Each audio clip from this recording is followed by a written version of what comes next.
Good morning student. इससे पूर्व की क्लास में अपन ने दो मेथड पढ़ लिए थे।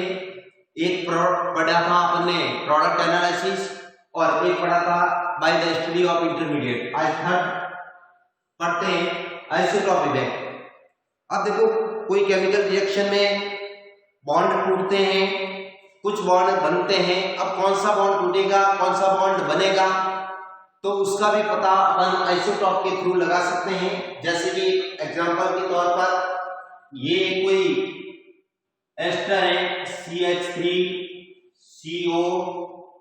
COOCH3, ये एक एस्टर है मेथिल एसीटेट। इसका अगर हाइड्रोलाइसिस किया जाता है, जब इसका हाइड्रोलाइसिस करोगे तो उस कंडीशन में अगर यहां से बंध टूटता है या बंध यहां से टूटता है और इसमें अगर बंध यहां से टूटता है, तो अब देखो यहां पर ये बंध टूटता है और इससे अगर OH जुड़ जाएगा तो क्या बनेगा CH3 COOH, और इस वाले समूह से क्या जुड़ जाएगा H, तब बन जाएगा CH3OH। ये मेथेनॉल बन जाएगा या मेथिल अल्कोहल, और इधर बन जाता है एसिटिक एसिड।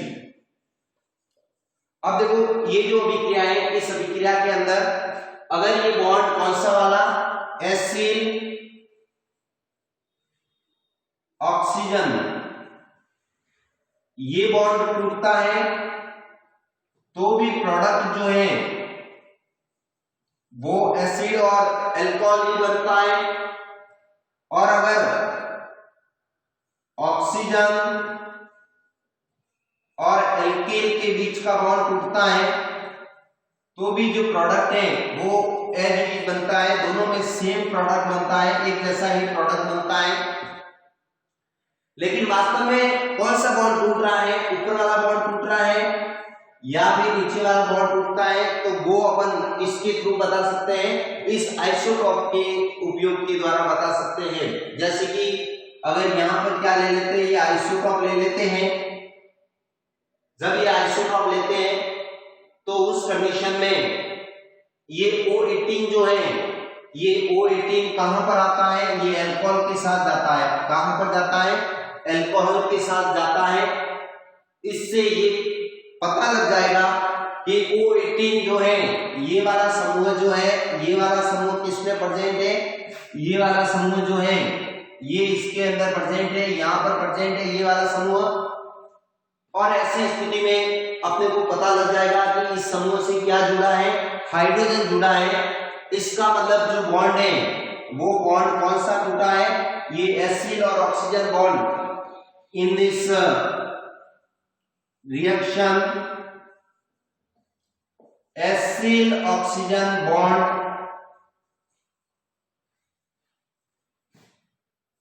is cleavage। कौन सा बॉन्ड टूटता है, ये वाला जो बॉन्ड है C डबल बॉन्ड O और O, ये वाला जो बॉन्ड है, ये वाला बॉन्ड टूटता है और प्रोडक्ट का फॉर्मेशन होता है। जो किससे प्रूव हो रहा है, इस O18, ये जो O18 लिया है, इस O18 से पता लग रहा है कि कौन सा बॉन्ड टूटेगा और कौन सा बॉन्ड नहीं टूटता है। तो इस प्रकार से आइसोटॉप मेथड के द्वारा भी अपन बता सकते हैं कि अभिक्रिया के अंदर कौन सा बॉन्ड टूटेगा। इसी प्रकार से चौथा मेथड जो है वो अपन पढ़ते हैं। चौथा मेथड जो है स्टीरियोकेमिकल एविडेंस, मतलब जो प्रोडक्ट बन रहा है उस प्रोडक्ट किस प्रकार से बन रहा है, प्रोडक्ट की स्टीरियोकेमिस्ट्री को जानकर भी अपन किसी रासायनिक अभिक्रिया के मैकेनिज्म के बारे में पता लगा सकते हैं। जैसे कि एक एग्जांपल के लिए ये है, ये यौगिक है CH3 C6H5 और H, इधर जुड़ा हुआ Cl। इसकी जो रिएक्शन है वो अपन KOH से करते हैं,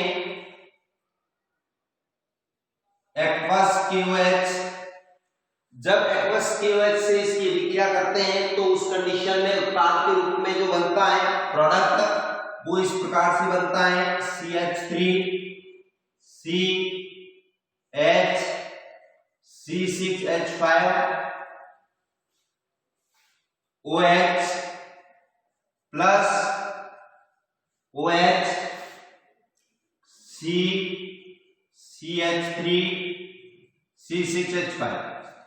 इस प्रकार से प्रोडक्ट के रूप में क्या प्राप्त होता है, रेशिमिक मिक्सचर प्राप्त होता है।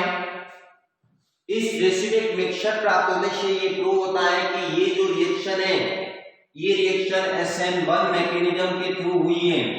ये जो रिएक्शन है वो किस मैकेनिज्म के थ्रू हुई है, SN1 मैकेनिज्म के थ्रू हुई है। इस कि अगर मैकेनिज्म देखते हैं तो इसमें क्या हुआ है, ये इस प्रकार से जो पहला स्टेप है, इस फर्स्ट स्टेप के अंदर क्या बनता है, carbocation, formation of carbocation. Carbocation का फॉर्मेशन हुआ है।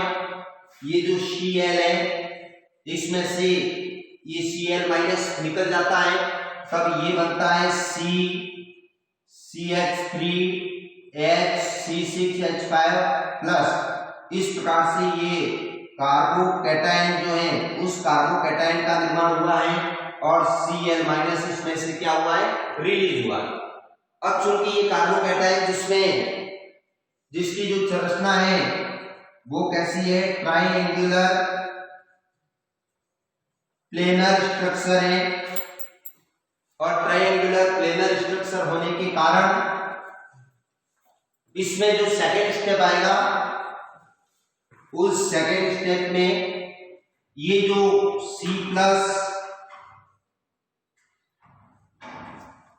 C+CH3H6H5 है, इसमें यदि OH माइनस जो है वो इस दिशा से आक्रमण करता है, अटैक करता है, तो प्रोडक्ट के रूप में बनता है CH3। ये इस प्रकार से प्रोडक्ट बनेगा CH3 CH6H5 और OH। और अगर OH माइनस इस दिशा से अटैक करता है तो फिर प्रोडक्ट के रूप में बनता है CH3 C6H5 H और OH। इस प्रकार से अपने को रेसिमिक मिक्सचर अगर प्राप्त होता है तो पता लग जाता है कि अभिक्रिया किस मैकेनिज्म के थ्रू हुई है, SN1 मैकेनिज्म के थ्रू हुई है। लेकिन अगर किसी रिएक्शन के अंदर रेसिमिक मिक्सचर नहीं बनता है जबकि इनवर्स प्रोडक्ट प्राप्त होता है, वॉल्टन इनवर्स प्रोडक्ट प्राप्त होता है, ये जैसे कि सपोज कोई यौगिक है CH3, ये जैसे कि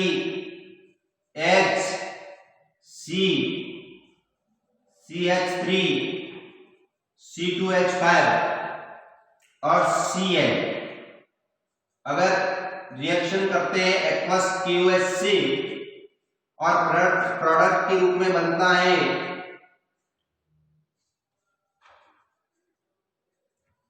ये OH इधर जुड़ता है, इनवर्स प्रोडक्ट बनता है। कैसा प्रोडक्ट बनता है, इनवर्स प्रोडक्ट बनता है।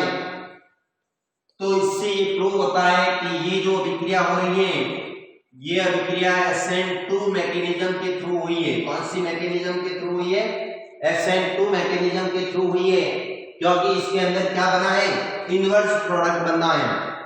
ये इसके अगर मैकेनिज्म देखोगे तो केवल एक स्टेप में ही होगी और इस प्रकार से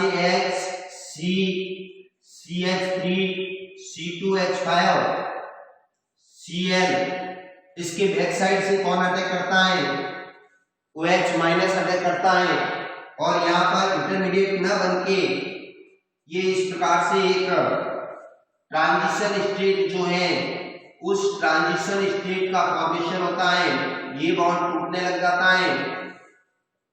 ये इस प्रकार से यहाँ पर तो बॉन्ड बनने लगेगा और यहाँ पर बॉन्ड टूटने लगेगा और ये ट्रांजिशन स्टेट बनती है। इससे ट्रांजिशन स्टेट जो कैसी है, अनस्टेबल है और अनस्टेबल होने के कारण ये तुरंत ही डिकम्पोज हो जाता है और डिकम्पोज के फलस्वरूप ये इस प्रकार से जो प्रोडक्ट है उस प्रोडक्ट का फॉर्मेशन कर देता है। ये OH इधर जुड़ जाएगा प्लस Cl माइनस उसमें से निकल जाता है और ये इनवर्स जो प्रोडक्ट है वो प्राप्त हो जाता है। तो इस प्रकार से किसी भी रासायनिक अभिक्रिया के अंदर जो प्रोडक्ट है उस प्रोडक्ट के एनालिसिस के द्वारा भी अपन बता सकते हैं कि अभिक्रिया किस मैकेनिज्म के थ्रू हुई है। यदि रेशियोनिक मिक्सचर प्राप्त होता है तो इससे प्रूव हो जाता है कि अभिक्रिया SN1 मैकेनिज्म के थ्रू हुई है और यदि इनवर्स प्रोडक्ट प्राप्त होता है तो इससे प्रूव हो जाता है कि ये SN2 मैकेनिज्म के थ्रू हुई है। और वेरी इंपॉर्टेंट रिएक्शन है, ध्यान रखना यूनिट नंबर जो 5 है, यूनिट नंबर 5 में भी SN1 और SN2 जो मैकेनिज्म है वो एग्जाम में पूछी जाती है। इसके बाद इसकी एक मेथड और है, पांचवा मेथड, वो भी अब इसी वीडियो में पढ़ेंगे। पांचवा मेथड है काइनेटिक स्टडीज, मतलब इसके गतिकीय अध्ययन करें, रेट ऑफ रिएक्शन की बात करें तो उससे भी पता लग जाता है कि अगर रेट ऑफ जो रिएक्शन है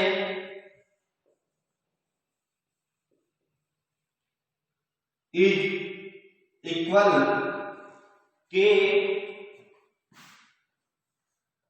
एल्किल हैलाइड